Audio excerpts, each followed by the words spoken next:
Hello friends, तर आज आपण मुगाच्या डाळीची भजी करणार आहोत। पण जे नवीन असतील त्यांनी चॅनलला लाईक करा, शेअर करा आणि सबस्क्राईब करा। तर चला साहित्य बघूया। 1 वाटी भिजलेली मुगाची डाळ घेतलेली आहे, जिरे घेतलेले आहेत, मीठ, बारीक चिरलेली कोथिंबीर, आल्याचा 1 तुकडा, 5 ते 6 लसूण पाकळ्या आणि 2 ते 3 हिरव्या मिरच्या घेतलेल्या आहेत। तेल सुद्धा तापायला ठेवलेलं आहे। आता एक मिक्सरचं भांडं घेणार आहे आणि त्यामध्ये मुगाची डाळ काढून घेणार आहे। मुगाची डाळ जर तुम्ही भिजत घालायला विसरले तर अर्धा तास अगोदर गरम पाण्यात सुद्धा आपण भिजवून ती लगेच वापरू शकतो। लगेच भिजती मुगाची डाळ। त्यानंतर मिक्सरच्या भांड्यामध्ये आता मुगाची डाळ, 2 ते 3 हिरव्या मिरच्या, लसूण पाकळ्या 5 ते 6 आणि आल्याचा 1 तुकडा घेतलेला आहे आणि जाडसर असं वाटून घेतलेलं आहे।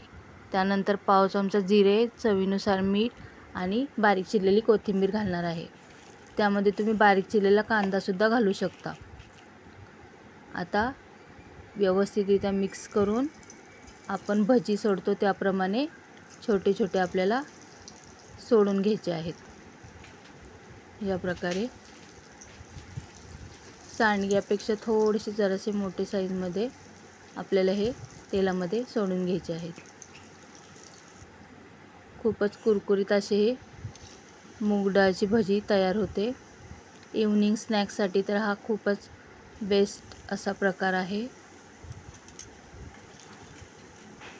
तुम्ही सुद्धा नक्की ट्राय करा, तुम्हाला सुद्धा खूपच आवडतील आणि लहान मुलांना सुद्धा खूप हेल्दी आणि टेस्टी ही रेसिपी ते सुद्धा आवडीने खातील।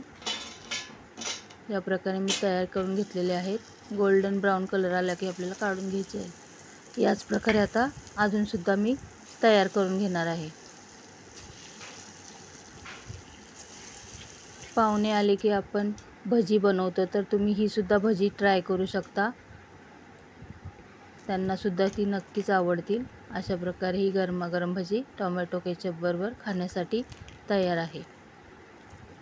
नक्की ट्राय करा आणि मला कमेंटमध्ये सांगा।